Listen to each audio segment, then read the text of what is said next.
Okay. A'udzubillahi minasyaitonirrajim. Bismillahirrahmanirrahim. Alhamdulillahirabbil alamin. Nahmaduhu wa nasta'inu wa nastaghfiruh. Wa na'udzu billahi min syururi anfusina wa min sayyiati a'malina. May yahdihillahu fala mudilla lahu wa may yudlil fala hadiya lahu. Asyhadu an la ilaha illallah wahdahu la syarika lah wa asyhadu anna Muhammadan abduhu wa rasuluh. Subhanaka la ilma lana illa ma 'allamtana innaka antal alimul hakim. Allahumma 'allimna ma yanfa'una wanfa'na bima 'allamtana wa zidna ilma. Allahumma ati anfusana taqwaha wa zakkiha anta khairu man zakkaha anta waliyuha wa maulaha.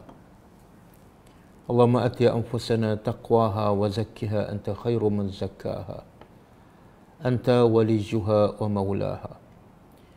Rabbi yassir wa la tu'assir, Rabbi tamim bil khair, amma ba'du. Alhamdulillah, bersyukur pada Allah Subhanahu wa taala, berjumpa lagi kita di kelas online.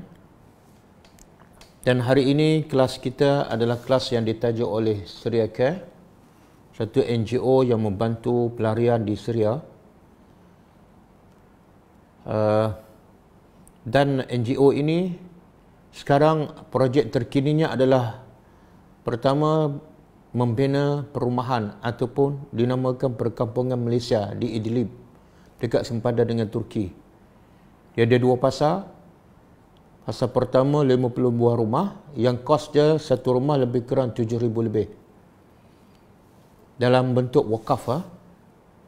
Beli wakaf. Satu wakaf, satu lot RM30. Mana kalau 10 lot RM300. Jadi fasa pertama dah mula 50 rumah. Kemudian akan mula fasa yang kedua 50 rumah lagi. Yang kedua, projek Iftar As-Saimin, memberi makan, memberi iftar kepada orang yang berpuasa di kalangan pelarian Syria yang berada dalam Syria sendiri. Dan ada untuk minggu pertama dan kedua di bulan Ramadan dah cukup. Cuma Syria Care sedang mengumpul dana untuk mengumpulkan untuk Iftar As-Saimin untuk fasa yang kedua, iaitu minggu ketiga dan keempat. Jadi sesiapa yang dermawan, sesiapa yang ingin menyumbangkan untuk menjadi manusia yang paling baik di sisi Allah, iaitu yang paling banyak bermanfaat kepada manusia, bolehlah membuat sumbangan. Dan untuk memberi sumbangan boleh buka page Syria Care, boleh tengok detail apa projeknya dengan detail, macam mana cara nak menyumbangnya. Okey, surah hari ini kita akan tadabbur surah Al-Alaq. Kalau ikut ayat awal di surah Al-Alaq ni adalah ayat yang pertama turun. Tapi kalau dari segi susunan tertib surah, dia bukan yang pertama. Yang pertama dalam Al-Quran ialah Al-Fatihah. Sedangkan Al-Fatihah ni turun dah beberapa tahun selepas turunnya Al-Alaq. Jadi itu menunjukkan bahawa susunan surah dalam Al-Quran bukan mengikut susunan waktu turun Al-Quran. Waktu turun Al-Quran lebih kepada mengikut keperluan semasa. Apa yang diperlukan masa itu, apa soalan yang ditanya, maka ayat itu turun berdasarkan keperluan semasa itu. Tapi bila disusun dalam bentuk mushaf, itu adalah wahyu daripada Allah mengikut keperluan manusia secara umum, bermula dengan surah Al-Fatihah. Jadi surah Al-Alaq adalah surah Makkiyah. Sudah pastilah dia surah Makkiyah sebab dia yang pertama turun. Dan ketika itu Nabi belum berhijrah ke Madinah, maka sudah pasti dia adalah surah Makkiyah. Okey, intipati kepada surah Al-Alaq yang Allah nak sebut ialah agak-agak apa dia? Kalau kita baca surah Al-Alaq dan kita menghayati maksud-maksud dia, apa dia mesej yang Allah nak sampaikan kepada hamba-hambanya? Mula dengan Iqra, bacalah. Jadi bila bermula dengan Iqra tu ada message. Sebenarnya intipati surah Al-Alaq ialah Allah nak menjelaskan, Allah nak menzahirkan rahmat dan sayangnya Allah kepada manusia, kepada hamba-Nya. Itu yang paling besar. Yang paling besar intipati surah Al-Alaq ialah Allah nak menunjukkan, nak menyatakan betapa rahmatnya Allah kepada manusia, betapa sayangnya Allah kepada manusia. Apa bukti Allah sayang kepada manusia? Bukti Allah sayang kepada manusia ialah Allah bagi ilmu. Allah suruh manusia belajar. Sebab dengan ilmu lah manusia akan menjadi baik. Dengan ilmu lah manusia dapat membezakan ya hak dan batil. Dengan ilmu lah manusia dapat menentukan jalan kebaikan yang membawanya ke syurga dan kepada redha Allah. Dengan ilmu lah manusia dapat meningkatkan darjahnya di sisi Allah dan juga darjahnya di syurga. Semuanya dengan ilmu. Jadi benda yang paling mahal dalam hidup manusia ialah ilmu, bukan duit. Sebab tu ayat pertama turun Iqra. Bukan ayat i'mal, beramalah. Ataupun utlubu ar-rizqa. Ayat pertama carilah rezeki, bukan. Tapi ayat pertama turun ialah Iqra, bacalah. Menunjukkan apa? Allah nak bagi faham kepada manusia yang paling penting dalam kehidupan ialah ilmu. Salah satu cara mendapatkan ilmu ialah Iqra. Dan baca yang paling penting, yang paling besar faedahnya ialah baca Al-Quran. Kenapa? Sebab yang Allah suruh baca itu pastilah Al-Quran. Kenapa? Sebab dalam Al-Quran Allah menceritakan tentang diri dia. Allah nak bagi manusia kenal siapa dia. Kenapa manusia kena kenal Tuhan? Kenapa manusia kena kenal Tuhan? Sebab manusia nak apa sebenarnya? Kalau manusia nak rezeki, pemiliknya Allah. Kalau manusia nak dunia, pemiliknya Allah. Kalau manusia nak ketenangan, pemiliknya Allah. Manusia nak kebahagiaan, pemiliknya Allah. Manusia nak dapat syurga, pemiliknya Allah.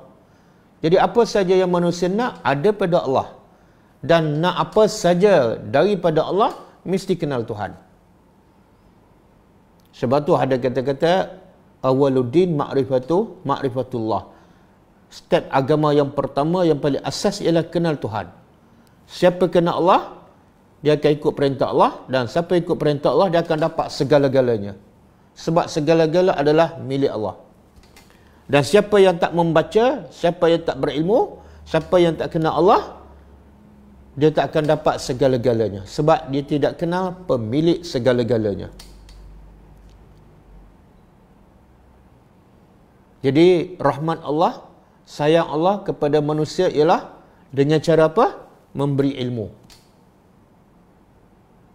Sebab itulah kalau kita tengok semua para Nabi, kelebihan mereka pada? Adakah Allah bagi harta yang banyak? Allah bagi kuasa? Allah bagi pangkat? Bukan. Hampir semua para Nabi Allah bagi Al-Quran. Allah bagi panduan. Dan hampir semua para Nabi adalah miskin. Ada yang gembala kambing, ada tukang besi, ada yang kerja dia diburu oleh musuh sahaja. Begitu juga Allah bagi pada Luqmanul Hakim al-hikmah. Walaqad atayna Luqmana al-hikmah. Bila Allah nak memuliakan seseorang, Allah bagi ilmu, Allah bagi hikmah. Tapi bila Allah bagi harta, itu petanda sama ada dia celaka ataupun dia sedang dalam proses ujian. Sebab tu Allah benci pada Qarun, Allah bagi kunuz, harta yang bergedung-gedung dan kuncinya begitu besar. Itu tanda Allah tak sayang. Bila Allah tak sayang, Allah bagi benda yang menjauhkan dia daripada Allah Subhanahu wa taala. Allah bagi pada Bani Israel pada al-manna was-salwa. Itu bukan nikmat sebenarnya. Itu menyebabkan mereka lagi kufur kepada Allah Subhanahu wa taala. Cuba buka surah Al-Mujadalah ayat 11.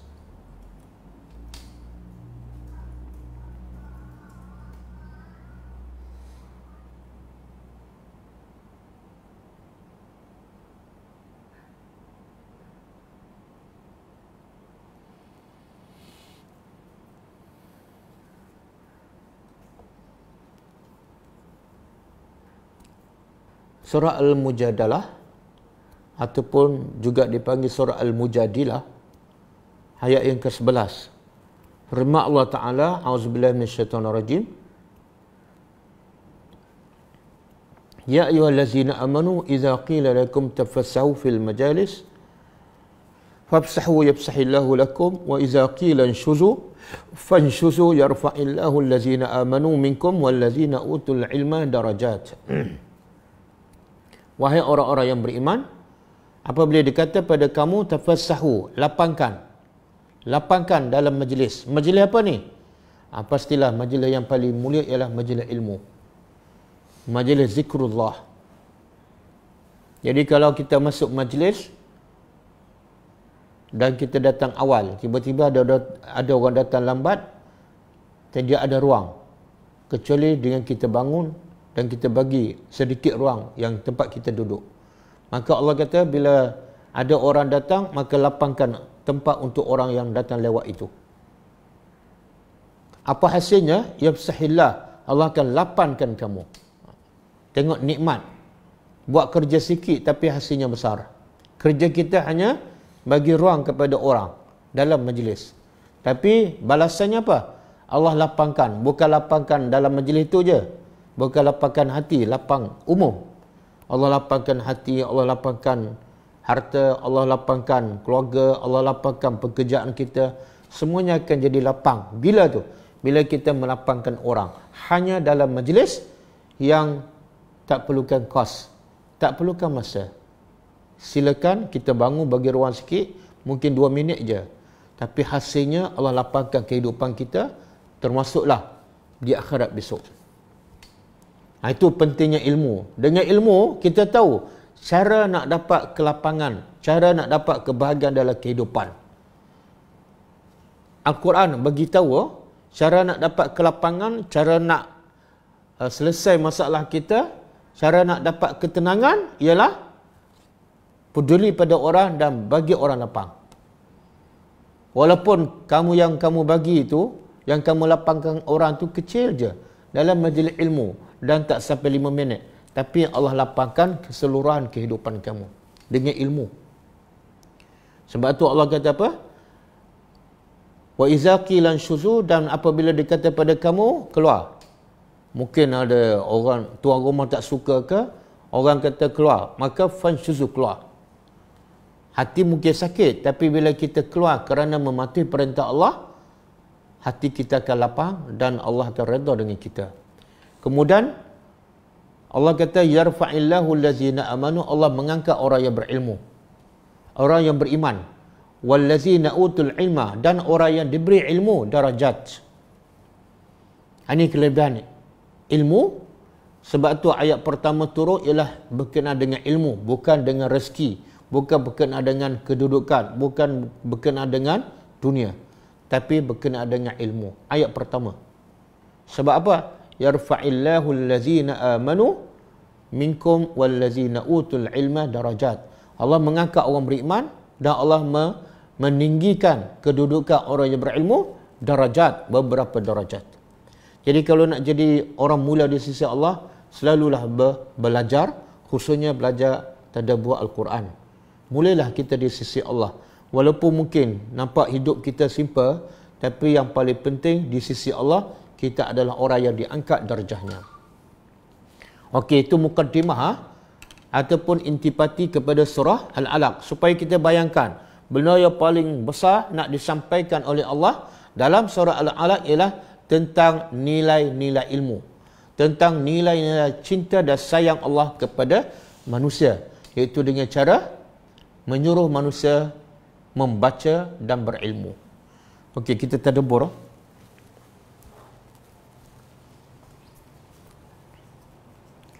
A'udzubillahi minasyaitonirrajim. Allah kata Iqra, bacalah.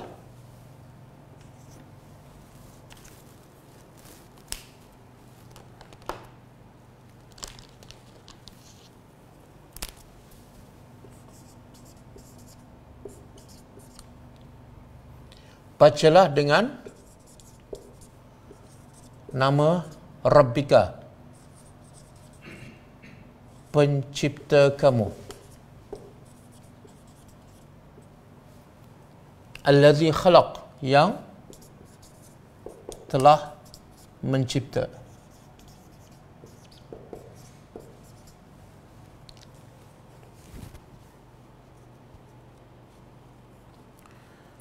Okey, ayat pertama sebenarnya yang sejarah ataupun sebab turun ayat ni, Nabi bila sebelum dilantik sebagai Nabi, sebelum dilantik sebagai Rasul, Nabi bila keluar rumah je tengok orang musyrikin setiap hari sembah berhala. Jadi fitrah Nabi yang suci tidak boleh terima. Jadi Nabi rasa benda tu salah dan menyanggahi fitrah semula jadi. Maka Nabi tak tenang. Nabi pun disebut dalam hadis riwayat Bukhari, bagaimana permulaan wahyu, iaitu Nabi bermimpi beberapa lama daripada bulan Rabiul Awal, Rabiul Tsani, Jamadil Awal, Jamadil Tsani, kemudian Rajab, Sya'ban, 6 bulan. 6 bulan. Permulaan wahyu kepada Nabi ialah, iaitu Allah bagi Nabi bermimpi setiap malam, iaitu bila Nabi bermimpi, Nabi nampak macam cahaya, seperti cahaya subuh. Cahaya terang yang terbit di waktu subuh. Dalam tempoh 6 bulan. Lepas tu, Allah jadikan Nabi hubbiba ilaihi al-khala. Allah jadikan Nabi hubbiba, jadi suka untuk berkhalwat. Daripada situ Nabi pun mula pergi ke Gua Hira. Disebut dalam sejarah iaitu Nabi pergi setiap kali bulan Ramadan dalam beberapa tahun. Jadi sebelum Nabi pergi, Nabi bawa bekal daripada Khadijah radhiyallahu anha, makanan, minuman. Kemudian Nabi pergi ke Gua Hira. Jadi Nabi seronok duduk di Gua Hira. Kenapa? Sebab bila duduk dalam masyarakat Mekah ni, Nabi tak boleh, jiwa tak tentram sebab melihat manusia yang kufur dan syirik kepada Allah setiap hari, bahkan setiap saat. Nabi tak boleh tengok. Ini nilai jiwa orang beriman. Dia tak boleh tengok orang buat salah, tak boleh tengok orang buat dosa. Kalau dia tengok orang buat dosa, tiba-tiba dia tak rasa apa-apa, dia tak beriman kepada Allah. Dia tidak ada sensitif kepada kemungkaran. Jadi orang beriman boleh tengok je, sebab tu Nabi pesan, siapa saja tengok kemungkaran, dia kena cegah. Itu nilai iman seseorang. Kalau dia tak rasa apa-apa, makna dia tidak ada iman. Begitulah yang berlaku pada Nabi, walaupun belum turun Al-Quran. Walaupun Nabi belum dilantik sebagai Nabi ataupun Rasul. Jadi Nabi pergi berkhalwat di Gua Hira selama beberapa hari setiap kali bulan Ramadan, hasil daripada mimpi tadi. Sampailah satu masa, wahyu pertama turun. Ini ayat pertama. Sampai ayat kelima, wahyu pertama turun bukan satu surah, bukan satu surah Al-Alaq, tapi wahyu pertama turun daripada ayat 1 sampai ayat 5. Sampai sini je. Jadi ketika Nabi berkhalwat di Gua Hira, dan turun malaikat dan peluk Nabi. Maka malaikat berkata pada Nabi, "Iqra, baca." Bacalah.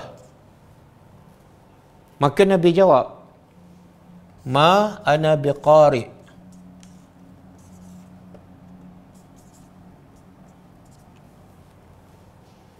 Nabi jawab, "Ma ana biqari." Aku tak boleh membaca. Bukan Nabi bantah perintah malaikat, bukan. Tapi Nabi nak bagi tahu, dia memang tak boleh membaca. Kan kita tahu semua bahawa Nabi buta huruf. Jadi Nabi tak boleh baca, kemudian nak baca apa? Tiba-tiba Jibril suruh baca. Jadi bila Nabi jawab tu, malaikat peluk lagi Nabi dan malaikat bagi arahan lagi kali kedua, "Iqra, baca." Setelah Nabi rasa lemas, malaikat pun lepas. Lepas tu Nabi jawab kali kedua, jawapan yang sama, "Ma ana biqari." Aku tak boleh baca. Ada riwayat mengatakan sampai 3 kali. Jibril peluk Nabi dengan kuat dan suruh Nabi membaca, dan jawapan Nabi sama je, iaitu aku tak boleh membaca. Sebenarnya apa hikmah? Apa hikmah sampai pertama bila nak turunkan wahyu kepada Nabi, malaikat peluk Nabi sampai Nabi rasa lemas. Yang kedua, Jibril suruh Nabi supaya baca. Sedangkan Jibril tahu Nabi tak boleh baca. Jadi apa faedah suruhan itu dalam keadaan Jibril tahu Nabi memang tak boleh baca. Macam kita suruh budak baby yang tak boleh berjalan, kita kata berjalan.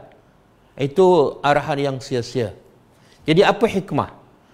Pertama, kenapa Al-Quran turun kepada Nabi dalam keadaan Jibril peluk Nabi sampai Nabi rasa berat dan rimas dan lemas. Kemudian 3 kali pula tu. Kemudian Jibril suruh Nabi baca, sedangkan Jibril tahu Nabi tak boleh membaca. Apa hikmahnya? Apa pengajarannya? Kata ulama, sebenarnya Allah nak bagi Nabi, nak betulkan mindset Nabi, cara berfikir Nabi, bahawa yang kamu terima ni bukan benda simple, bukan benda mudah, bukan benda ringan. Jangan pandang ringan. Bukan semata-mata bahan bacaan. Bukan aku bagi kitab, kamu balik kat rumah baca kitab, habis cerita. Tak. Bila aku bagi Al-Quran ni, kamu kena faham. Ini adalah satu kerja yang sangat berat, kerja yang sangat besar, dan kerja ini kamu akan ditentang habis-habisan. Jadi Allah nak supaya Nabi bersedia dari segi mental sebelum bersedia dari segi fizikal. Bahawa Quran ini sangat berat. Sebab tu cara Nabi terima pun cara yang susah dan Nabi rasa macam lemas. Sebab Allah nak bayangkan inilah yang akan berlaku sepanjang kamu membaca dan menyampaikan Al-Quran kepada masyarakat. Ini yang akan berlaku. Hidup kamu akan ditekan, hidup kamu akan dihina, hidup kamu akan dicerca dan kamu akan dihalau keluar. Ini proses. Bila dapat Quran, Allah nak gambarkan. Mesti susah. Sebab tu, lepas Nabi balik, dapat wahyu 5 ayat ni, Nabi balik ke rumah, Nabi rasa risau, Nabi rasa takut, dan bila sampai Nabi bagi kepada keluarga dia, kepada Khadijah, Zammiluni, Zammiluni. Selimutkan aku, selimutkan aku. Nabi nak ketenangan. Lepas diselimutkan, turun pula ayat, Ya ayuhal muzammil. Wahai orang yang berselimut, kum, bangun, bangun. Qumil laila illa qalila. Bangun, jangan tidur. Jangan tidur, jangan rehat. Sebaliknya, walaupun itu waktu tidur, waktu rehat, sebaliknya, qum, bangun. Dan bangun pula bukan setengah jam. Qumil laila illa qalila. Bangun semua malam, kecuali sedikit saja. Au nisfahu, ataupun bangun separuh malam. Au zid alaihi, ataupun lebih daripada separuh malam, iaitu 2/3 malam. Awin qus minhu qalila, ataupun kurang daripada separuh. Bangun sama ada 1/3 ataupun 1/2 ataupun 2/3 malam. Adalah tadi dah kena peluk kemas-kemas oleh Jibril, dah berpeluh, dah rasa takut. Balik rumah pula nak berehat, nak tidur, Allah kata bangun. Bangun. Kenapa Allah sebut bangun? Kemudian Allah bagi tersebut, inna sanulqi alaika qawlan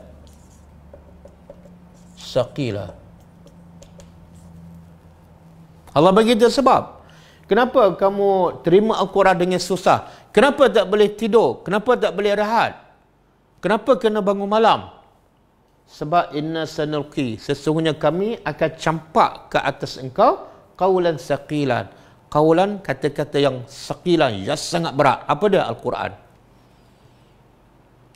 Terima dengan susah, dipeluk sampai 3 kali, sampai rasa lemas. Balik rumah, nak berehat, Allah kata jangan rehat, bangun. Bangun pula bukan sekejap, sama ada 1/3, setengah ataupun 2/3. Kemudian Allah bagi tersebab. Lepas turun Al-Quran, kamu tak boleh rehat. Kamu tak boleh berseronok. Kamu tak boleh nak berjalan-jalan. Sebab apa? Kami akan campak ke atas engkau qawlan saqila. Kata-kata yang sangat berat. Yang menyebabkan kamu akan diperangi. Bukan orang Mekah sahaja, tapi satu tanah Arab. Termasuklah keluarga kamu yang terdekat, pacik kamu. Jadi macam mana kamu boleh rehat? Macam mana kamu boleh tidur sedangkan kerja kamu ni terlalu besar dan berat? Kamu perlu kekuatan fizikal dan mental, iaitu dengan bangun malam dan sentiasa berhubung dengan Tuhan. Barulah kamu jadi kuat, barulah kamu bersedia untuk menghadapi cabaran yang besar dan berat. Kalau dengan setakat baca je, tanpa hubungan dengan Allah, kamu tak mampu menghadapi ujian yang sangat besar dan berat. Sebab itulah bila turun je Al-Quran, bertukar terus kehidupan Nabi. Bertukar terus. Daripada sebelum ni, orang yang dihormati di Mekah, orang yang digelarkan Al-Amin, tiba-tiba je bila sampai ke Al-Quran pada masyarakat, terus bertukar. Daripada yang amanah, jadi majnun, gila. Jadi sahir, tukang sihir. Jadi kahin, jadi tok bomo. Semua tuduhan-tuduhan yang tak masuk akal. Dan bila solat pula, dia letak isi perut. Maka akhirnya satu Mekah jadi musuh kepada Nabi.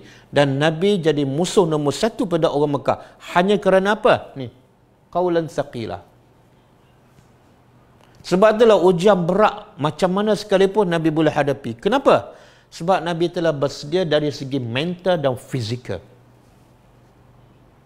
Nabi dah bersedia dah. Daripada cara terima Al-Quran peringkat awal lagi. Dan cara ni sangat berbeza dengan kita. Yang menyebabkan kita tak berubah. Dulu orang puji kita, lepas baca Quran pun orang puji juga. Dulu orang suka kita, lepas baca Quran orang suka juga. Tak ada perubahan apa-apa. Tak ada halau kita, tak ada siapa maki kita. Sebab apa? Sebab kita terima Quran tak sama dengan Nabi terima Al-Quran. Nabi terima dengan susah payah, dengan rasa takut, dengan risau, dengan tak boleh tidur malam, kena bangun malam lagi. Tapi kita terima Quran macam mana? Macam mana kita terima Al-Quran? Siapa baca Quran, satu huruf 10 pahala. Seronok kan? Mana ada ustaz-ustaz, guru-guru, mak bapak kita cakap, bila kamu mula baca Quran, kamu akan hadapi ujian yang sangat besar. Kamu akan diperangi oleh orang-orang yang tak suka pada kebenaran. Siapa ada yang cakap macam tu? Tak ada.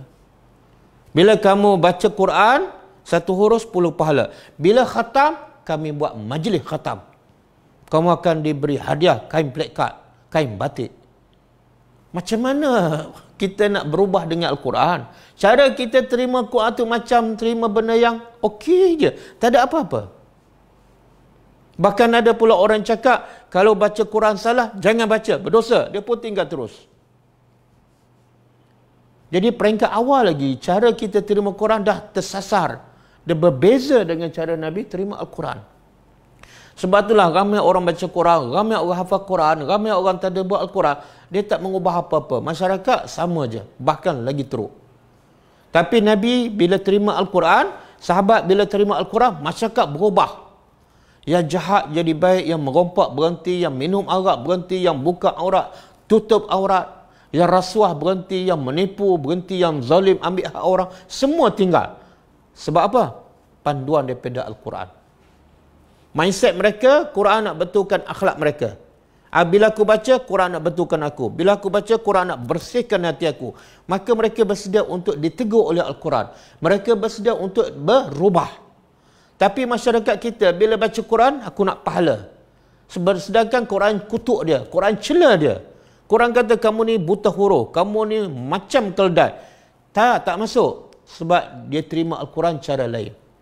Baca Quran, satu huruf 10 pahala. Bila khatam ada majlis. Dan bila khatam, satu majlis gembira. Apa dah? Lepas tu tak payah buka dah. Sangat-sangat tersasar dengan cara Nabi terima Al-Quran. Ini yang berlaku dalam masyarakat kita, yang berlomba nak hantar anak hafiz Quran, yang berlomba nak khatam Al-Quran, yang berlomba nak apa lagi, nak taranum. Sebab dia tak rasa Quran tu ada tanggungjawab yang besar. Quran tu tujuannya nak betulkan akhlak dia. Quran tu nak memberi tanggungjawab pada kamu, lepas kamu beramal, wajib kamu sampaikan.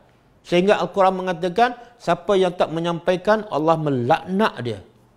Dah belajar, dah tadabbur tapi tak sampaikan. Allah kata pada Al-Quran, lu'inal lazina kafaru min ahlil kitab, lu'inal lazina kafaru min bani Israel ala lisani Dawud, innal lazi Surah Baqarah, innal ladzina yaktumuna ma anzalna minal bayyinati wal huda min ba'di ma bayyanahu lin-nas ulaika yal'anuhumullah wa yal'anuhumul la'inun. Quran cakap apa? Sesungguhnya orang yang menyembunyikan ilmu, apa yang kami turunkan, dia tahu tapi dia tak sampaikan. Dan kami telah jelaskan Al-Quran tu, dah sampai mesej, dah jelas, dah clear. Tapi dia tahu tapi tak sampaikan. Maka Allah kata, ulaika allazina yal'anuhumullah. Itulah orang yang dilaknat oleh Allah. Dan wa yal'anuhumul la'inun, dan dilaknat oleh semua para pelaknat. Bila dia baca Quran, bila dia belajar, tapi dia tak sampaikan. Quran melaknat dia, tapi dia tak rasa apa-apa. Sebab apa? Mindset dia nak pahala. Mindset dia nak khatam. Bukan nak mendapat teguran daripada Al-Quran.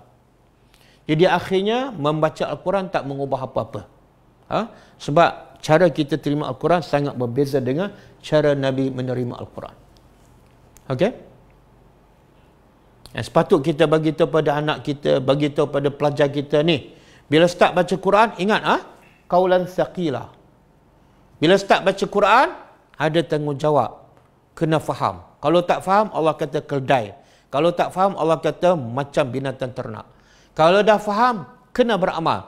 Kalau faham tapi tak beramal, Allah kata kabura maqtan. Sangat besar kemurkaan Allah kepada orang yang tahu tapi tak beramal. Kalau dah beramal, kena satu lagi, kena sampaikan. Sebab bila dah beramal, dah tahu tapi tak sampaikan, Allah laknat. Ingat beritahu anak, beritahu pada isteri, beritahu pada pelajar kita, beritahu pada sesiapa saja yang kita bagi Quran, supaya mindset dia bersedia. Oh, rupa-rupanya Quran nak mengubah kehidupan aku dan nak mengubah kehidupan masyarakat. Kalau setakat baca, dia tak akan mengubah apa-apa. Okey? Ini penting ni. Cara kita terima Al-Quran menentukan kita berubah ikut Al-Quran ataupun sekadar kita baca simpan. Okey? Kemudian Allah kata apa? Bacalah dengan nama Tuhan engkau.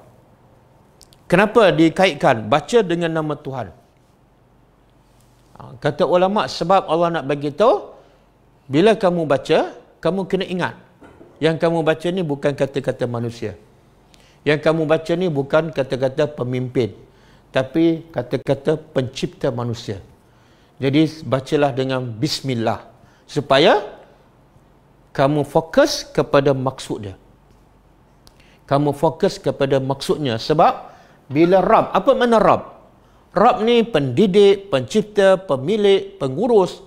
Jadi kalau pendidik yang bagi sesuatu perintah, pasti ada kebaikan untuk kamu. Maka bila baca, mula dengan bismillah dan fokus apa yang Tuhan kamu yang mencipta kamu nak sampaikan.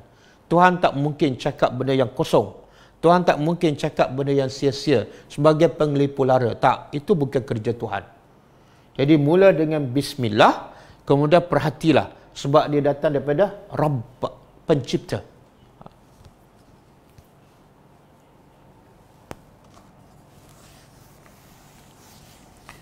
Ada orang, mungkin ada orang kata, Ustaz tengok, Allah suruh baca je. Iqra. Mana ada Allah kata tadabbur? Mana ada Allah kata bacalah sampai faham? Tak ada. Baca je. Jawapannya ialah, sebenarnya bila sebut baca, apa sahaja bahasa, maksud dia lah baca supaya dapat ilmu. Tak ada baca dan sampai tak faham dan tak dapat ilmu. Itu bukan baca. Kalau baca tak faham, baca tak dapat ilmu, sebenarnya dia belum baca. Sebab tujuan membaca ialah untuk mendapat ilmu. Jadi tak perlulah sebut tadabbur ataupun baca sampai faham. Sebab itulah bila mak bapak kita suruh kita baca buku ni, kita boleh faham lah makna mak suruh baca sampai faham. Bila kita pergi sekolah, cikgu bagi tahu pada kita, baca buku ni. Bila balik rumah baca, dia tak sebut baca sampai faham, tapi understood. Bila sebut baca, mesti baca sampai faham. Jadi tak perlu dipertikaikan. Baca kena faham ataupun baca saja. Tak perlu. Sebab mana-mana bahasa bila sebut baca, maksudnya baca untuk faham dan dapat ilmu. Sebab itulah bila kita hantar anak ke sekolah, kita suruh dia belajar. kita suruh dia membaca, kita suruh dia menulis. Tapi matlamatnya apa? Sekadar baca dah khatam buku? Bukan.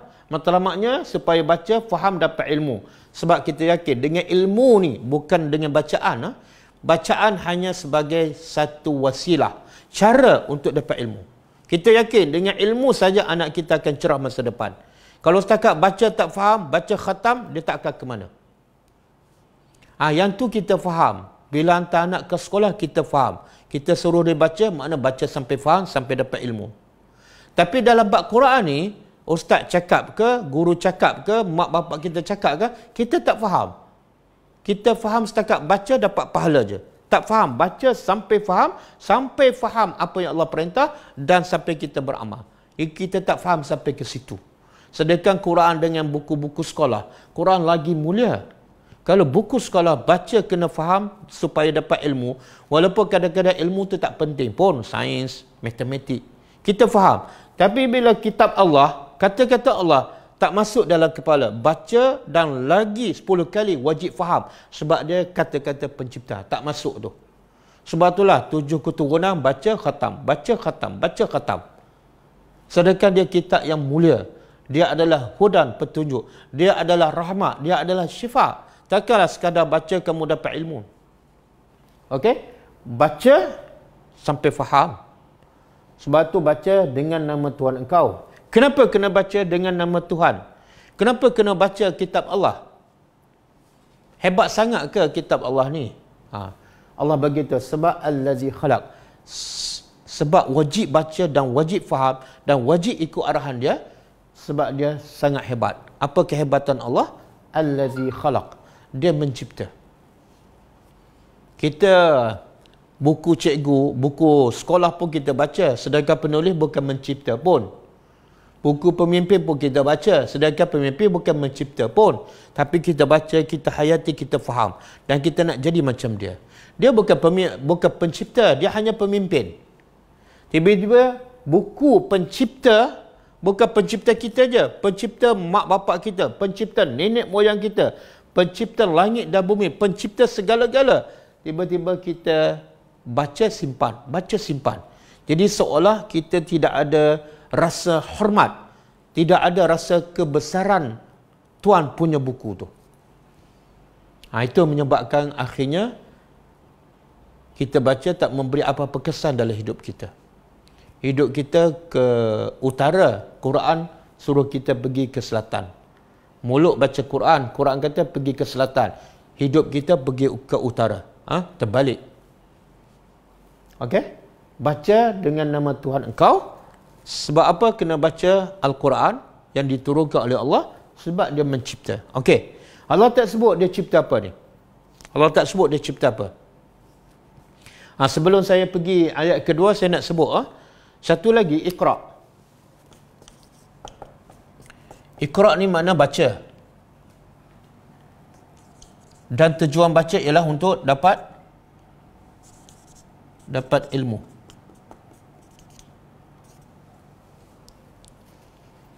Dalil daripada Quran ataupun hadis yang menunjukkan baca untuk dapat ilmu ialah Allah sebut dalam surah Ar-Rahman.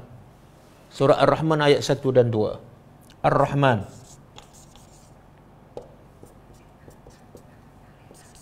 Allamal Quran.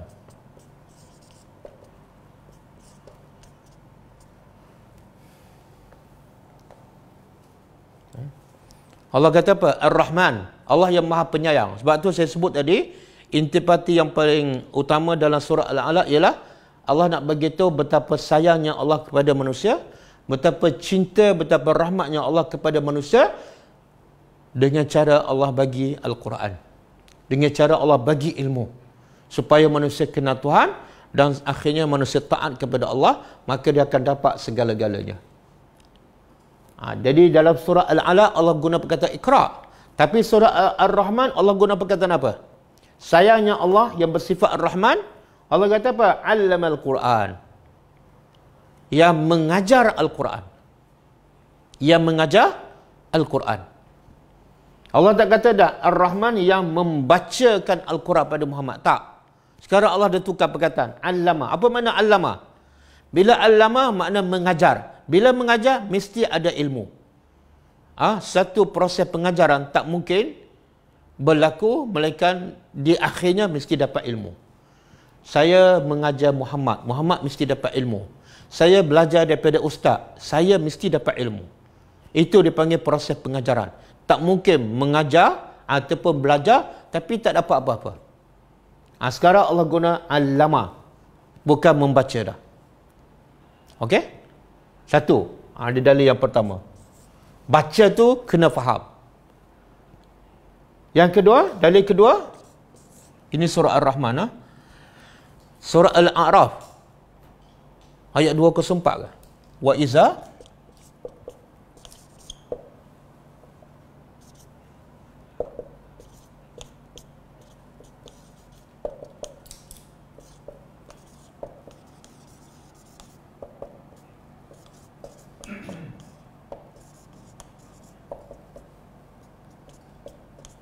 betul, Al-A'raf bang. Wa iza quri'al Qur'anu fastami'u lahu wa ansitu. Tengok maksud dia apa dah? Allah kata wa iza quri'a, apabila dibaca Al-Quran. Tengok Allah di sini Allah guna baca, tapi tengok apa selepas itu.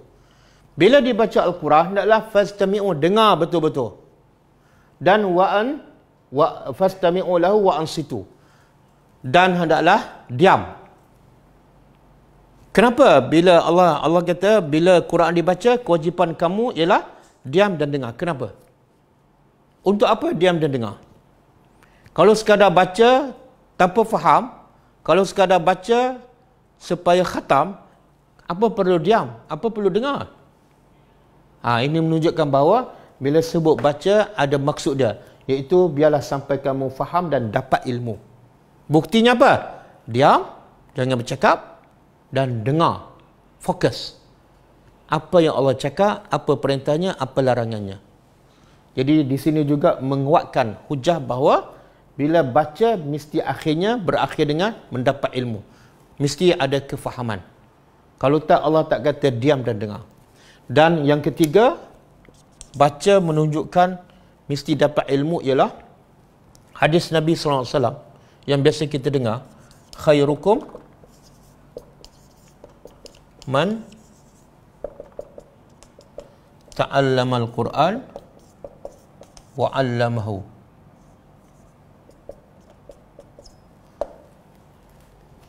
Tengok Nabi nak memuji segolongan manusia. Siapa ni? Nabi nak muji segolongan manusia, bahkan Nabi kata inilah manusia terbaik. Siapa ni? Siapa manusia terbaik yang Nabi puji? Khairukum, sebaik-baik kamu ialah man ta'allama, siapa yang belajar.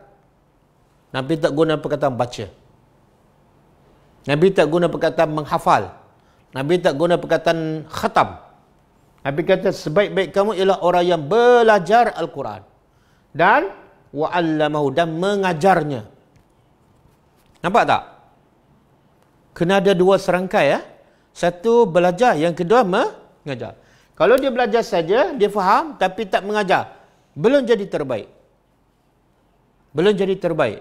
Kalau dia mengajar tapi tak belajar, tak mungkin. Sebab syarat nak mengajar mesti belajar dan mesti berilmu. Jadi proses mengajar ni mesti ada proses ta'allum, belajar.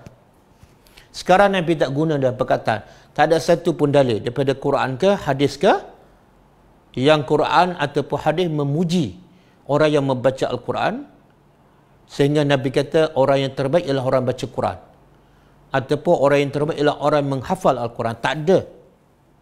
Orang yang terbaik ialah orang yang tarannum Al-Quran. Tak ada. Yang ada ialah sebaik-baik kamu belajar Al-Quran dan menyampaikannya. Okey? Cukup jelas Jadi kalau orang tanya Allah suruh baca, betul. Tapi baca sampai dapat ilmu. Apa dalil? Ar-Rahman 'allama al-Quran. Dan bila dibaca Al-Quran, kena diam, dengar, fokus maksud ayat tu. Dan juga hadis Nabi, Nabi puji, manusia terbaik ialah bukan yang baca, yang khatam, tapi yang belajar Al-Quran dan mengajarnya. Okey. Kita pergi kepada surah Al-Alaq. Kemudian Allah kata apa? Baca dengan nama Tuhan engkau yang telah mencipta. Umum. Bila Allah tak sebut mencipta apa, sebenarnya Allah nak bagi tahu. Kaedah dia, bila Allah tak sebut cipta apa, sebenarnya Allah dah sebut tu. Secara mafhum mukhalafah. Bila Allah tak sebut cipta apa, sebenarnya Allah dah bagi tahu. Bagi tahu apa? Mana Allah cipta apa-apa saja. Sebab kalau Allah kata, bacalah dengan nama Tuhan yang mencipta langit. Mungkin orang kata, oh, Allah cipta langit je, tapi tak cipta bumi, tak cipta manusia. Kalau Allah kata, bacalah dengan nama Tuhan engkau yang mencipta hujan. Oh, orang kata pula, oh hujan dia Allah cipta, langit tak, bumi tak.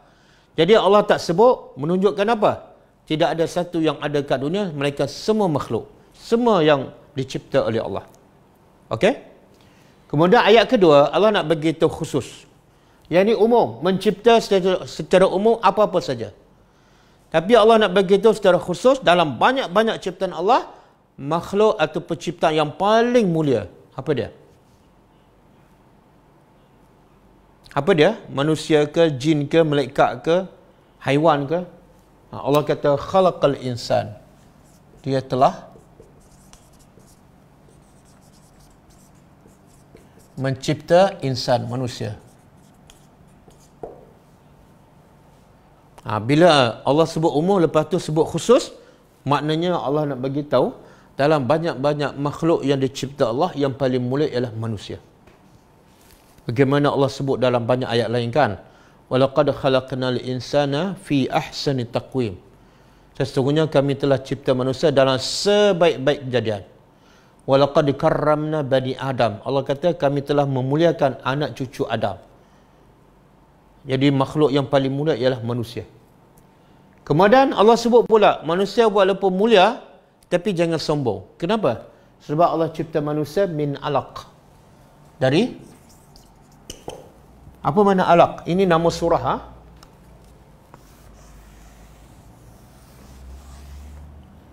Nama surah, iaitu seketul darah. Seketul darah. Alaq ni macam tergantung. Alaq, macam Nabi kata, 7 golongan yang berjaya daripada mahsyar, yang mendapat bayangan arash Allah Subhanahu Wa Taala. Salah seorangnya siapa? Rajulun qalbuhu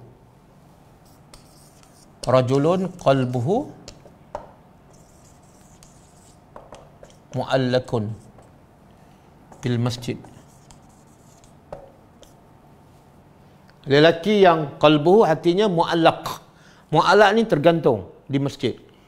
Ini sebagai simbolik lah. Orang yang berjaya mendapat bayangan arash Allah di pada mahsyar, salah seorang yang lelaki yang hati dia sentiasa ada dalam masjid. Seolah Nabi kata hati dia macam kipas. Macam kipas ataupun lampu yang tergantung di masjid. Duduk kat situ je.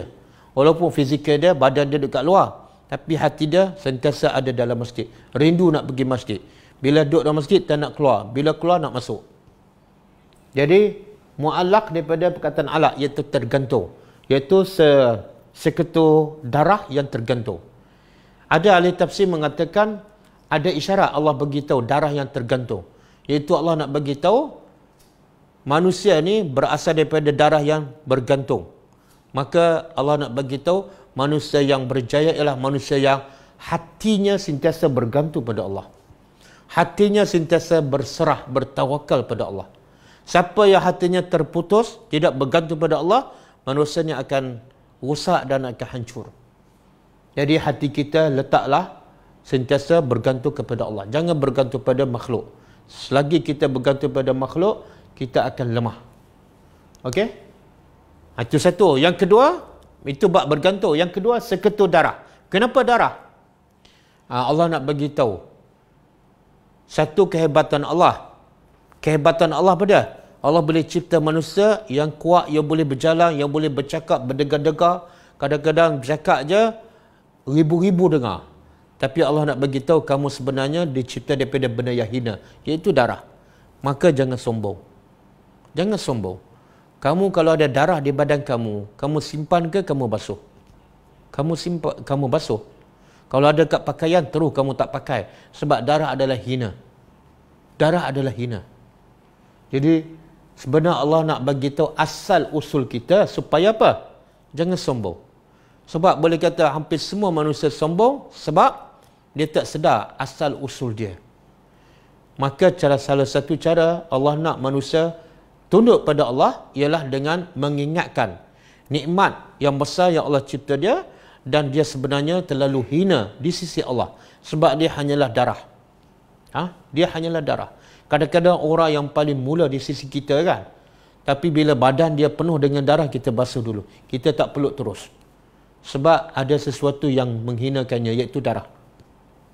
Okey? Dan darah ni sebenarnya proses ciptaan manusia sebenarnya daripada apa? Asalnya apa? Darah ke apa? Kalau Adam bermula dengan tanah, turab. Tapi kalau manusia lain bermula daripada apa? Air mani.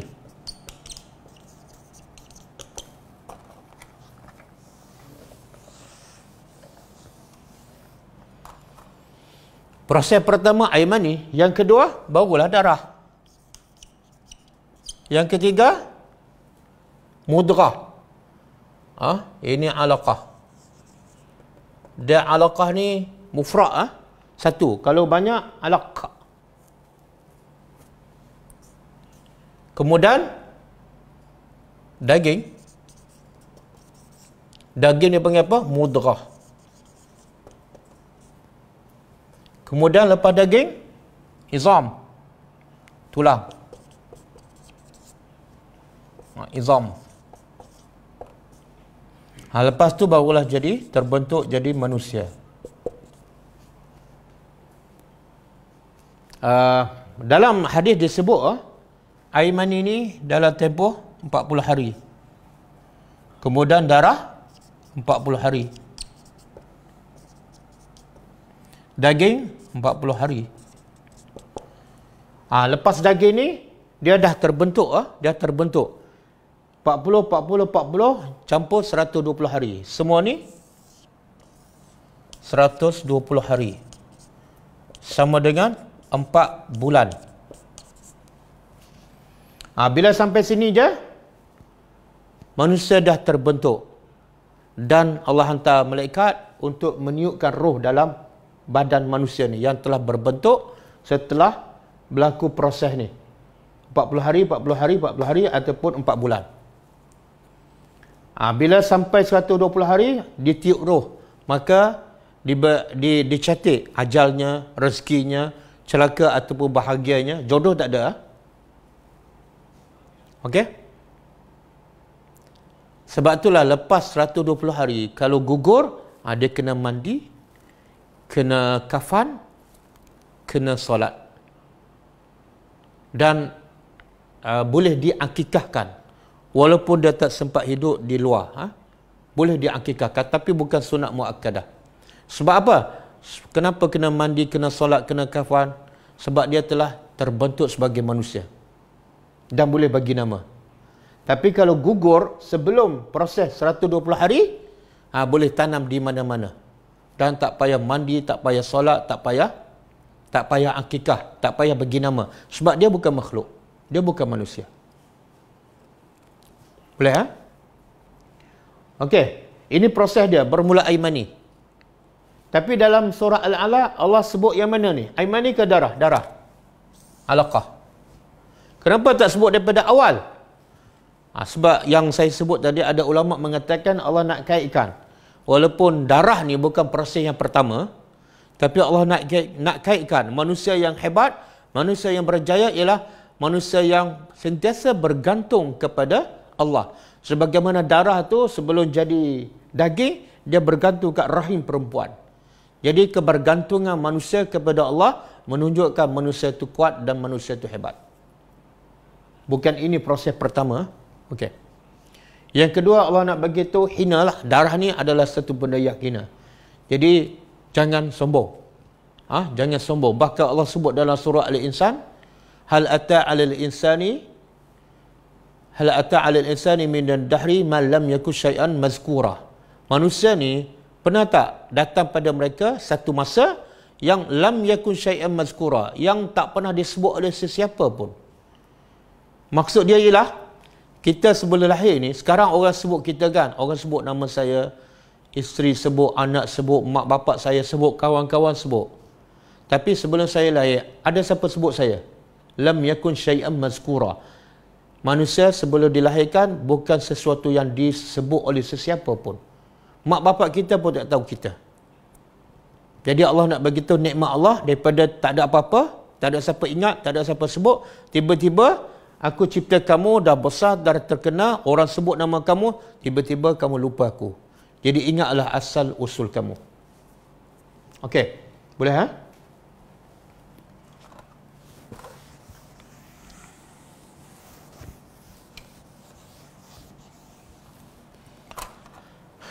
Pukul berapa jam?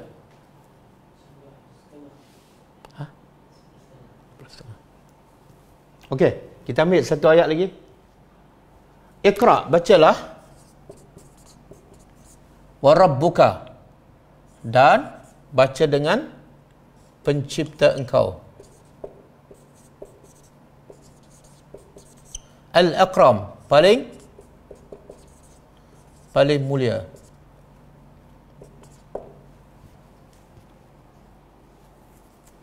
Okey, Allah ulang sekali lagi, Iqra. Tadi dah sebutkan apa hikmahnya. Ahli tafsir mengatakan Allah nak tekankan pentingnya baca. Sebab dengan baca kamu dapat ilmu, dengan ilmu kamu tahu kebenaran, dengan ilmu kamu kenal Tuhan, dengan ilmu kamu akan jadi bahagia. Maka Allah nak sebut sekali lagi, baca ni terlalu penting. Allah ulang kali kedua. Kemudian Allah kata, bacalah dan Tuhan engkau yang maha mulia ataupun paling mulia. Ada pendapat mengatakan, bukan ulang. Yang atas ni baca dengan Tuhan sebagai pencipta, Rabb. Rabb. Yang bawah pula baca dengan Tuhan engkau bukan sebagai pencipta, tapi sebagai pemberi rezeki, sebagai penurun Al-Quran, sebagai pembuat undang-undang. Jadi Akram ni Allah nampak mulia kepada, Allah lebih nampak mulia. Satu, Allah cipta kita dah mulia, Rabb. Tapi yang paling lagi mulia, lagi menunjuk Allah mulia pada kita pada Allah turunkan Al-Quran. Ar-Rahman allama Al-Quran. Kalau Allah cipta kita tanpa Al-Quran, kita macam haiwan. Jadi kita menjadi mulia sebab ada Al-Quran. Maka Allah tekankan, bacalah. Yang pertama sebagai Allah sebagai pencipta. Yang kedua sebab Allah sangat mulia dengan menurunkan Al-Quran. Kemudian allazi, yang allama, telah mengajar. Dah keluar ada perkataan allama. Mula-mula Iqra, kemudian allama. Menunjukkan apa? Baca mesti ada proses belajar. Baca mesti ada proses pengajaran. Kalau tak mungkin dapat ilmu. Tuhan yang maha mulia yang telah mengajar bil qalam, dengan pen ataupun pena. Sekarang Allah nak beritahu kelebihan, kehebatan pen. Kehebatan pertama apa dah? Makhluk pertama Allah cipta pen. Lepas Allah cipta pen ataupun al-qalam, Allah perintah pada qalam, uktub, tulis. Maka qalam bertanya pada Allah, maza aktub, aku nak tulis apa ni? Allah kata, tulis apa yang berlaku, apa yang akan berlaku sampai kiamat. Maka pen pun mula menulis, iaitu mencatat setiap amalan manusia, yang kecil, yang besar, yang dulu, yang sedang, yang akan datang, semua dicatat. Satu kemuliaan pen, iaitu makhluk yang pertama dicipta. Yang kedua, Allah nak beritahu kelebihan pen ialah dia adalah salah satu alat untuk kamu dapat ilmu. Percayalah, kalau tak ada pen, anak kita tak dapat ilmu kat sekolah. Dia pergi dengar aja. Hari ini mendengar saja, minggu depan mendengar, sampai 3 tahun tak dapat ilmu. Melainkan dia mencatat. Dan juga dia mesti belajar daripada buku. Buku tu terhasil daripada pen. Asal-asal buku tu, termasuk Al-Quran, ditulis dengan pen. Kalau kita pen tak ada, kita tak akan belajar kitab Sahih Bukhari. Kita tak akan belajar sunnah-sunnah Nabi. Sebab semua sunnah Nabi itu dikumpul dengan pen. Ulama mengatakan qayyidu al-ilma bil kitabah. Ikatlah ilmu dengan tulis. Macam saya mengajar ni, kalau tak tulis besok lupa. Sebelum besok petang ni dah lupa dah. Tapi kalau kita tulis dalam nota, kalau nota tu tak hilang, tak lupalah, boleh buka balik. Jadi pen salah satu cara untuk mendapat ilmu selain daripada membaca. Okey? Dan kita tak mungkin membaca kalau tak ada buku yang ditulis oleh pen. Pentingnya pen. Okey. Ada seorang student saya, dia catat apa yang saya tulis ni, dah habis berpuluh-puluh batang pen. Kalau tak ada pen tu, dia tak boleh catat. Kalau dia tak boleh catat, dia tak boleh mengajar. Sebab dia mengajar apa yang saya sampaikan. Kalau dengar saja, dia tak boleh ingat semua. Maka dia catat. Buku dah berpuluh-puluh, pen pun mungkin dah beratus batang pen. Habis. Pentingnya pen untuk mendapat ilmu. Kemudian, Allah kata, apa yang Allah ajar ni? Allama, dia telah mengajar manusia malam ya'lam, apa yang dia tidak ketahui. Tengok Allah bagi tahu, Allah yang mengajar manusia. Allah mengajar manusia. Apa yang Allah nak bagi tahu? Mana bila kita ada ilmu jangan sombong. Sebab apa? Allah yang ajar. Bukan sebab kita pandai. Bukan sebab kita otak ni geliga, otak cerdik. Tak. Kita dapat ilmu sebab Allah ajar. Berapa ramai yang belajar banyak tapi tak dapat ilmu. Pergi Mesir 10 tahun tak boleh nak mengajar. Tapi ada orang belajar 1 hari, dia boleh mengajar sampai 2-3 hari. Sebab apa? Allah yang bagi ilmu. Jadi bila Allah sebut dia yang mengajar, jangan sombong. Bila ada ilmu je, jangan sombong. Ingat, Allah yang ajar. Dan kalau Allah nak bagi hilang ilmu kita ni, kita dah belajar banyak, dah ingat banyak, tiba-tiba masuk kelas, lupa habis. Itu bukti ilmu tu daripada Allah. Kemudian yang kedua, Allah bagi tahu jangan sombong. Sebab kamu asalnya zero. Ma la ya'lam. Kamu tak tahu apa-apa. Termasuklah Nabi Muhammad. Nabi Muhammad tak tahu apa-apa. Cuba buka surah Asy-Syura ayat 52. Buka surah Asy-Syura ayat 52. Ini bukan nak merendahkan Nabi, tapi nak bagi tahu kehebatan kebesaran Allah dan kelemahan manusia secara umum. Surah Asy-Syura ayat 52.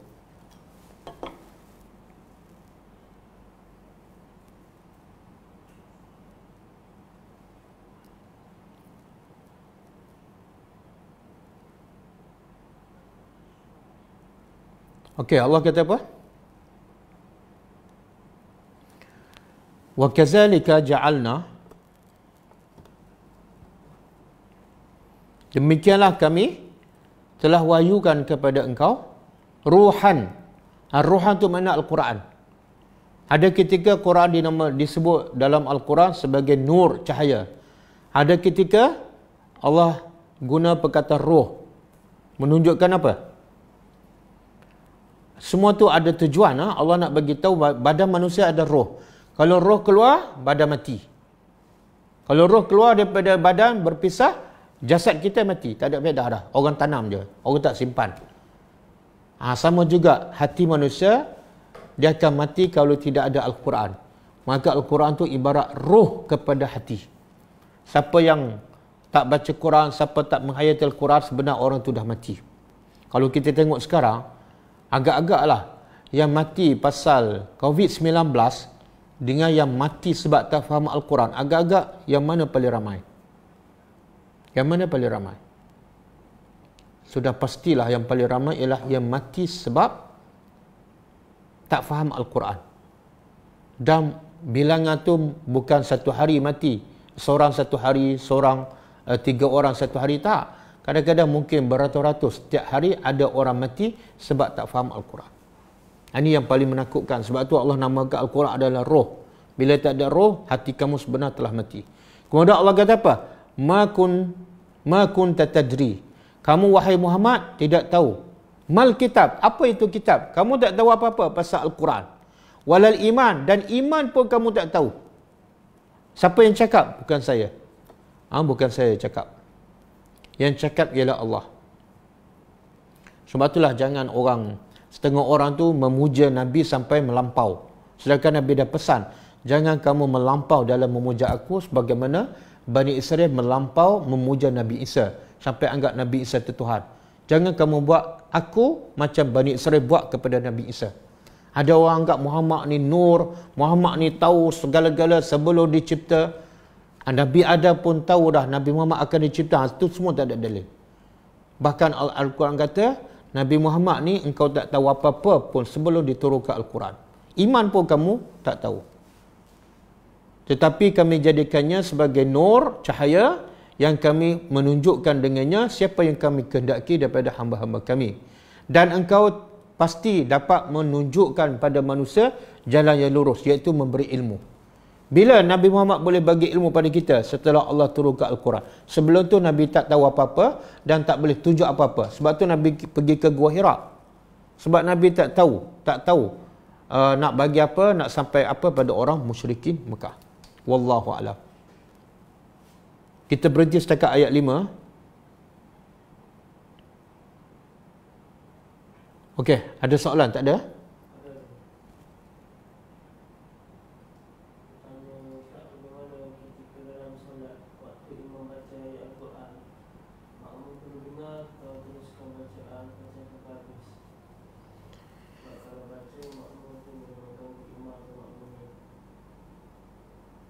Dia soalan dia kalau imam tengah membaca. Jadi soalan dia makmum kena dengar ke makmum kena baca? Baca apa? Makmum baca apa ni? Oh, Al-Fatihah. Okey, hukum membaca Al-Fatihah bagi makmum, ulama beza pendapat. Dalam mazhab Syafi'i, makmum wajib membaca Fatihah dalam semua solat 5 waktu. Sama ada solat jahriyah, maghrib, isya dan subuh, apatah lagi solat yang sirriyah iaitu solat zuhur dan asar. Jadi dalam mazhab Syafi'i, habis imam baca Fatihah, katalah solat maghrib, waladdallin amin, makmum wajib baca Fatihah. Kalau tak baca, batal solat dia sebab Fatihah rukun solat. Itu mazhab Syafi'i. Dan bila habis Fatihah, dia kena terus, jangan baca apa-apa dah. Terus fokus dan dengar kepada baca imam. Berdasarkan ayat tadi, bila dibaca Al-Quran adalah kemudian dan dengar. Baca Fatihah, habis. Kemudian lepas tu, fokus pada baca imam. Okey, dalam mazhab lain, mazhab Hambali, mazhab Hanafi, makmum wajib baca Fatihah ketika solat sirriyah, iaitu zuhur dan asar. Adapun solat jahriyah yang imam baca kuat, lepas imam baca Fatihah, imam baca surah, maka makmum tak wajib baca Fatihah. Fatihah tu gugur dan ditangguh oleh imam. Sebab apa? Berdasarkan dalil daripada Quran tadi. Wa iza quri'al Quran fastami'u lahu wa ansitu. Apabila dibaca Al-Quran, imam sedang bacakan, apa kewajipan kamu? Jangan baca Fatihah, tapi diam dan dengar pada bacaan imam. Ini pendapat 3 mazhab lah. Tapi kita balik pada tujuan. Tujuan diam dan dengar, iaitu supaya makmum faham apa yang dibaca oleh imam. Tapi kalau makmum sendiri tak faham, apatah lagi imam baca surah Baqarah, surah Ali Imran, makmum pun tak pernah dengar, maka pilihan terbaik ialah makmum baca Fatihah. Makmum baca Fatihah. Paling-paling kurang dapat lari daripada khilaf, iaitu takut-takut solat dia tak sah sebab tak baca Fatihah. Kalau dia diam, tak baca Fatihah, berdasarkan ayat tadi, bila imam baca, kena diam. Tapi tujuannya tak sampai, iaitu kamu tak faham pun. Maka kalau tanya saya lah, kalau kamu tak faham apa yang imam baca, yang terbaik kamu baca Fatihah, lepas tu diam. Wallahu a'lam.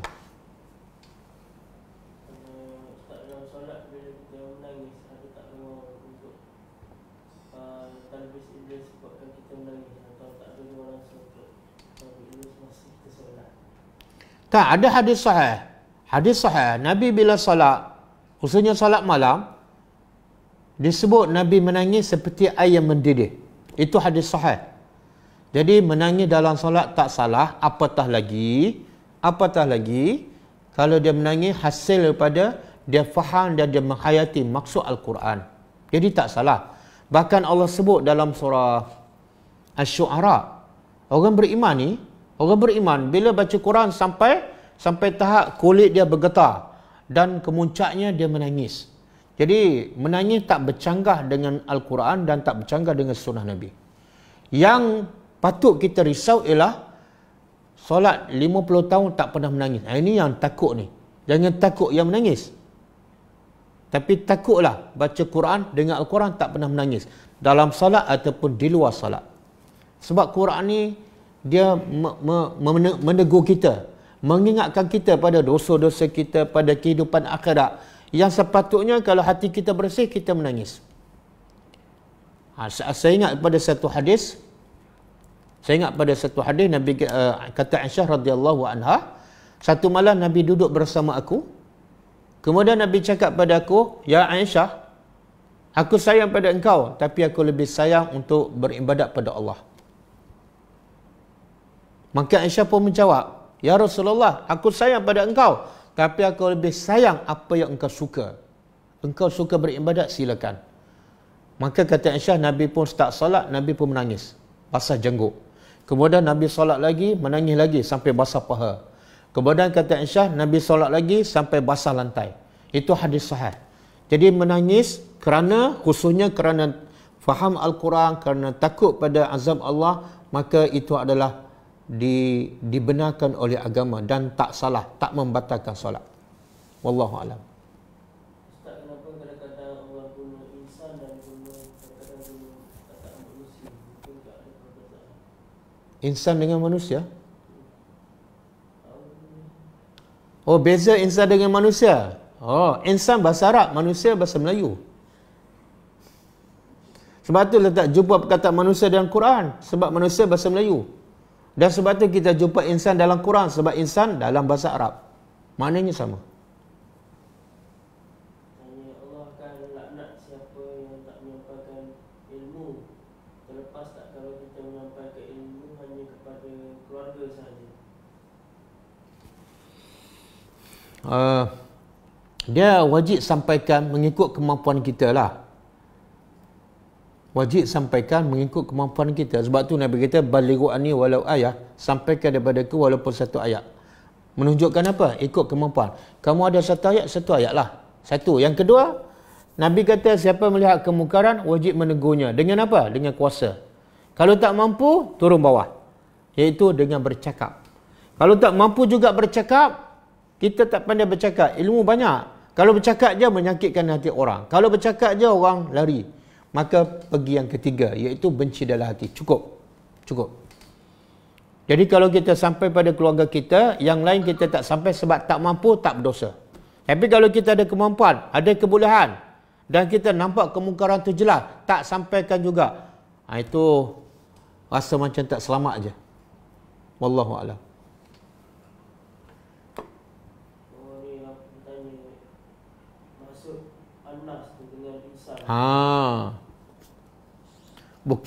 Bukan insan dengan manusia, insan dengan anas. Insan manusia mufrad satu, anas ramai. Beza dia insan seorang, anas ramai. Sama juga imra'atun seorang, an-nisa ramai. Itu je beza dia.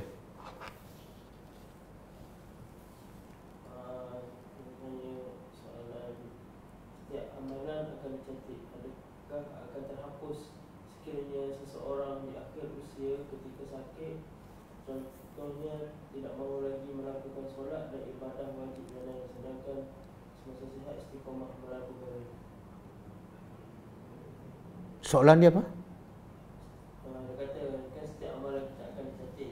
Jadi adakah akan terhapus sekiranya seseorang di akhir usia ketika sakit, contohnya dia tak boleh lagi melakukan solat dan ibadah wajib dan lain, sedangkan semasa sihat dia istiqamah melakukan. Tak, okey. Soalan dia, Orang ni istiqamah solat sebelum dia sakit kan, tiba-tiba bila Allah bagi musibah sakit, dia tinggal solat. Sebenarnya itulah tanda dia tak ikhlas. Sebab Nabi sebut dalam satu hadis, ada orang beramal dengan amalan ahli syurga bersekian lama, sehingga dekat satu jengkal lagi, maksud satu hasta tu, maksud dia ialah dah dekat-dekat nak mati dah, maka dia pun melakukan amalan ahli neraka seperti tak solat. Masa tu dia mati, dia masuk neraka. Bahkan hadis ni dijelaskan oleh satu lagi hadis yang maksudnya lagi jelas. Nabi kata apa? Ada orang pada zahirnya melakukan amalan ahli syurga, solat, puasa, haji, pada zahirnya, tapi hatinya tak ikhlas. Bila hati tak ikhlas, di hujung kehidupan, bila Allah uji sakit, dia tak solat. Itulah gambaran hatinya sebenar masa dia solat. Bahkan Allah janji dalam Al-Quran, innal ladzina qalu rabbunallah summa istaqamu tatanazzalu alaihimul malaikah. Kalau orang tu beriman betul-betul ikhlas, wastaqamu summa istaqamu, kemudian dia istiqamah sampai hujung hayat, sakit pun dia istiqamah juga, orang ni Allah jaga iman dia. Sebab apa? Dia ikhlas. Kalau dia ikhlas masa muda, sakit macam mana pun dia akan jaga solat. Sebab tu syaitan dah bagi kepada Allah, syaitan bersumpah depan Tuhan, aku akan sesat semua hamba engkau. Hampir semuanya akan kufur kecuali hamba engkau yang ikhlas. Kalau kita ikhlas, syaitan tak boleh kacau. Sakit macam mana kita akan solat. Tak boleh bangun, kita solat sambil baring. Tak boleh berwuduk, kita tayamum. Tak boleh bergerak langsung, kita solat sekadar yang mampu. Tinggal, tak. Itu beza orang buat dengan ikhlas dengan orang yang buat bukan ikhlas. Kadang-kadang dia salat sebab kebetulan muda, kebetulan sihat, kebetulan masjid dekat. Bila dah tua, bila dah sakit, Allah buktikan sebenarnya kamu tak ikhlas. Wallahu a'lam.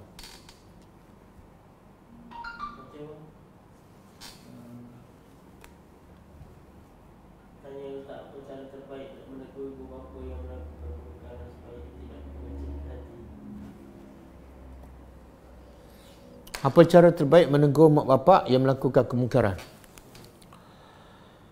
Pertama sekali, dakwatu bil hal. Dakwah dengan akhlak kita. Sebab tu Luqman beritahu pada anak dia, kamu lepas salat kena berdakwah, suruh orang buat yang makruf dan cegah orang buat mungkar.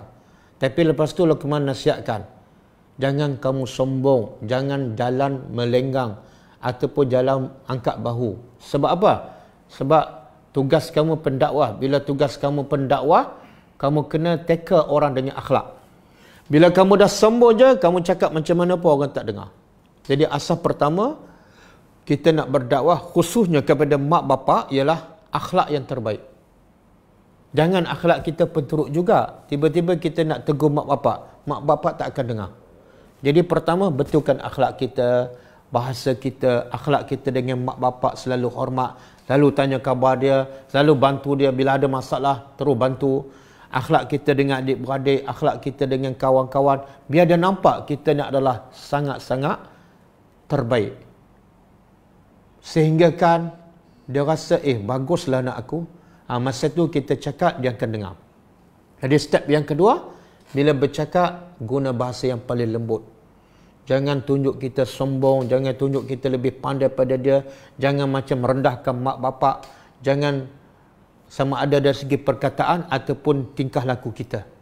Bila kita cakap tu lembut, bila mak bapak membantah ke ataupun menolak apa yang kita dakwah, jangan melawan dan jangan menghukum dia.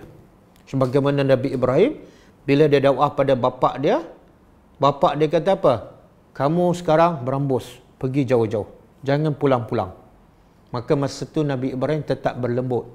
Dia kata, aku akan minta ampun kepada Allah untuk kamu.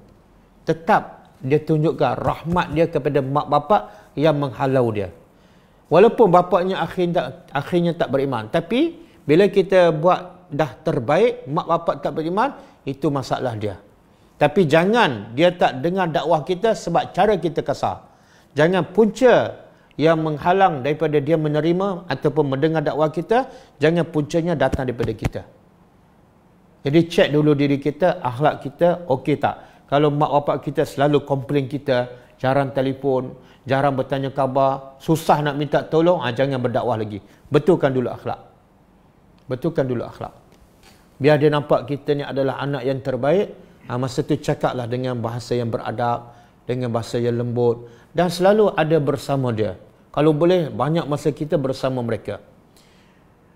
Kemudian yang ketiga, bila kita tegur satu benda, dia tak dengar, kali kedua tak dengar, kali ketiga cukup. Jangan tegur benda yang sama yang kita dah tahu dia tak akan dengar, dia tak akan berubah. Cakap benda lain. Lebih baik kita cakap yang kita agak dia boleh dengar. Benda tu betul, benda tu baik, tapi dia boleh mendengar. Cerita pasal kebesaran Allah, cerita pasal tadabbur Al-Quran, cerita pasal sunnah Nabi yang tak banyak menyentuh hati dia. Wallahualam. 3 step. Pertama, tunjuk akhlak yang baik. Yang kedua, bila berdakwah jangan tunjuk sombong, bahasa yang lembut. Yang ketiga, bila dia menolak dakwah kita, jangan marah, jangan lawan dan jangan merajuk. Banyakkan masa kita bersama dia. Dan kalau dia tak dengar lagi apa yang kita sampaikan, tukar tajuk yang lain. Yang banyak lagi kita boleh cakap. Ada 6,000 ayat. Sunnah Nabi ada beribu-ribu. Banyak benda, jangan fokus pada satu benda je. Wallahu a'lam.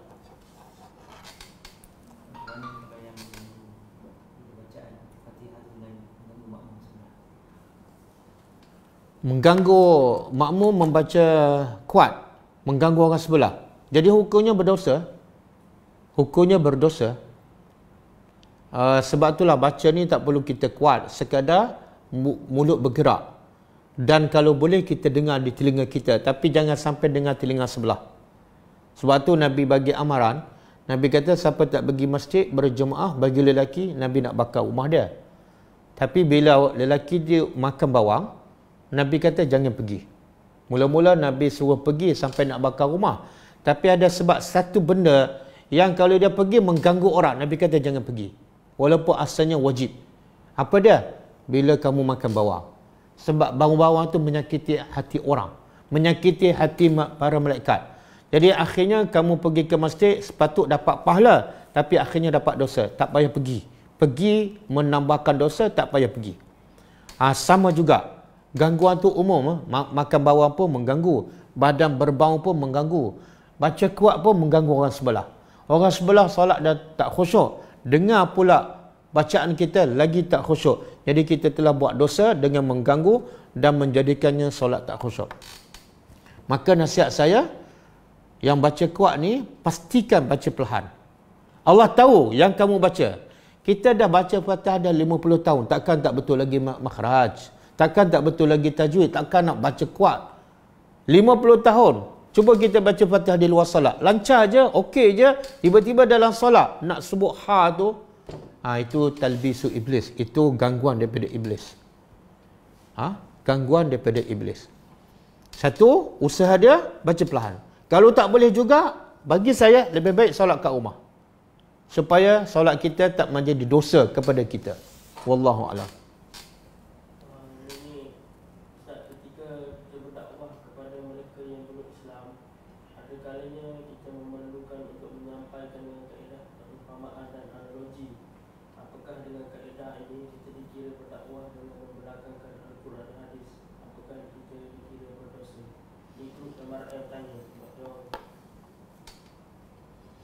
Tak, okey, kita berdakwah menggunakan analogi.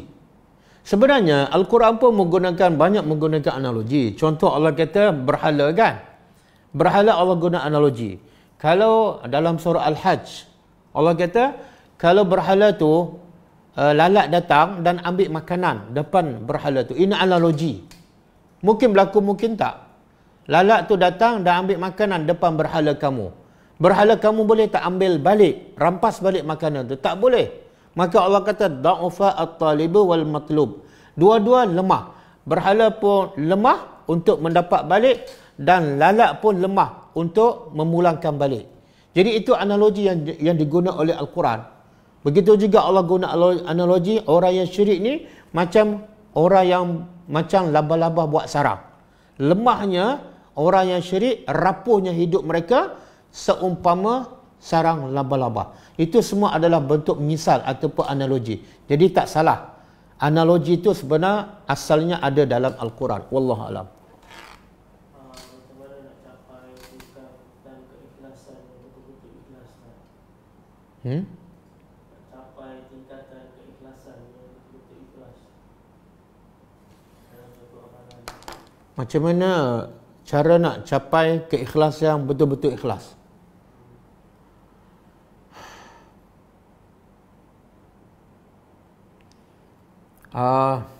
Dia susah nak cakap sebab saya pun belum tentu sampai tahap betul-betul ikhlas. Jadi syarat nak cerita sesuatu biarlah kita sendiri kan. Cuma saya boleh sebut secara umum lah. Secara umum, selagi manusia tak faham Al-Quran, selagi manusia tak ikut ajaran Al-Quran satu persatu, dia tak akan ikhlas. Sebab yang boleh mensucikan hati manusia daripada riak, daripada syirik, daripada sifat-sifat buruk hanyalah Al-Quran. Quran sebut satu persatu. Pasal syirik, pasal riak, pasal sifat munafik. Satu persatu Quran tegur. Jadi kalau kita faham Al-Quran satu persatu dan kita ikut ajaran Al-Quran satu persatu, kita akan mencapai target orang yang paling ikhlas. Tengok bagaimana sahabat kan. Bila sebut pasal munafik je, dia rasa dia. Tengok, dia rasa Quran menegur dia. Akhirnya dia menjadi lebih baik daripada sebelum ditegur oleh Al-Quran. Jadi nak ikhlas, tak mungkin. Tak mungkin. Melainkan setelah kamu memahami ayat Al-Quran satu persatu dan kamu amalkan dalam kehidupan kamu. Wallahu a'lam. Dah. Ada dua soalan lagi. Ada orang wakil tanya, kalau dia baru selesai operate, macam mana dia nak solat pula? Baru sudah operate. Dan berulang.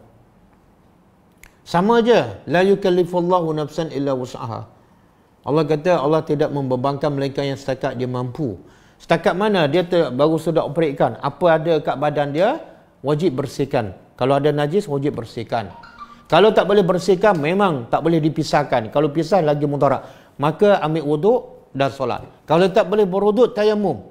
Tepuk tangan, sapu muka, sapu tangan. Ataupun sapu tangan dulu, sapu muka. Solat atas katil je, walaupun tak menghadap kiblat. Walaupun ada najis kat badan. Sebab apa? Dia tak mampu dah buat. Dia step pertama wajib bersih. Selagi mampu boleh bersih, kena bersih. Selagi mampu berwuduk, wajib berwuduk. Selagi mampu berdiri, wajib berdiri. Selagi mampu rukuk, wajib. Tapi semua tak mampu, buat setakat yang mampu. Allah lebih tahu. Allah yang bagi sakit, Allah lebih tahu setakat mana kemampuan kamu. Yang penting jangan tinggal solat. Allah nak tengok kamu solat tak dalam keadaan macam ni. Wallahu a'lam. Masa jodoh itu betul-betul tak ditetapkan masa. Ya, tidak ada hadis Tidak ada hadis, tidak ada dalil ketika seseorang tu dalam kandungan ibunya ketika berusia 120 hari ataupun 4 bulan yang Allah tetapkan ajal, rezeki, amalnya. Dan yang keempat, celaka ataupun bahagia. 4 je, jodoh tak ada. Cuba carilah hadis. Kalau jumpa bagi kat saya, jodoh tak ada. Jodoh ditetapkan. Ini adalah kata-kata orang Melayu. Bila tu? Bila dia tak suka pada kawan dia. Tapi masa dia suka, kat golok pun dia pergi lagi. Walaupun mak bapak tak suka. Tapi bila tak suka, nampak macam mana ustaz? Jodoh dah telah ditetapkan. Tapi dia bercinta 20 tahun. Mak bapak bagi calon lain, dia tak nak. Masa tu jodoh ditetapkan ataupun pilihan kamu. Pilihan kamu. Jadi tidak ada dalam hadis pasal jodoh ditetapkan. Wallahu a'lam. Boleh kita solat sunat isyraq kat rumah sebab sekarang tak pergi masjid. Subhanallah, solat isyraq, solat sunat yang terbaik di rumah. Solat sunat yang terbaik di rumah. Apatah lagi kalau kamu seorang wanita. Kalau salat fardu pun, salat fardu 5 waktu bagi wanita terbaik di rumah. Maka salat sunat isyraq lagi terbaik di rumah. Dan kita tahu, kebanyakan salat sunat Nabi di rumah. Kenapa? Sebab di rumah lebih ikhlas. Lebih jauh daripada riak. Lebih khusyuk, lebih tenang. Cuma, yang hadis mengatakan siapa yang salat subuh berjemaah, kemudian dia tunggu sampai terbit matahari. kemudian dia tunggu lebih kurang 10 minit, dia pun solat 2 rakaat. Maka pahalanya sama seperti dia melakukan haji dan umrah yang sempurna. Itu dia kena solat isyraq di masjid ataupun di surau tempat dia solat subuh untuk dapat kelebihan haji dan umrah. Bukan solat isyraq kena buat di masjid. Kena faham perbezaan. Solat isyraq boleh solat di mana-mana. Kalau solat di rumah mungkin tak dapat kelebihan tu. Tapi kalau nak kelebihan haji dan umrah, maka dia kena, ini bagi lelaki solat di masjid, tunggu sampai terbit matahari, solat isyraq, baru dapat kelebihan.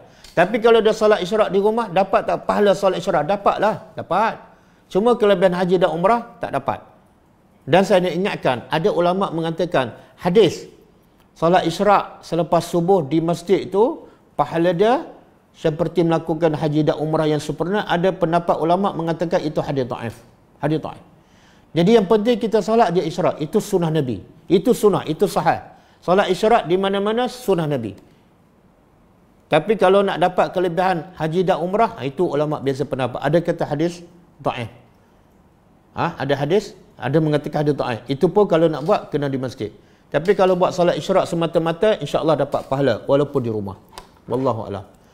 Cukup setakat ni, kita tutup dengan membaca tasbih kafarah. Subhanakallahumma. Kelas akan datang insya-Allah pada hari Rabu. Surah Al-Munafiqun pukul 10.30 pagi insya-Allah. Kita tutup dengan membaca tasbih kafarah. Subhanakallahumma wa bihamdika asyhadu an la ilaha illa anta astaghfiruka wa atubu ilaik. Assalamualaikum warahmatullahi wabarakatuh.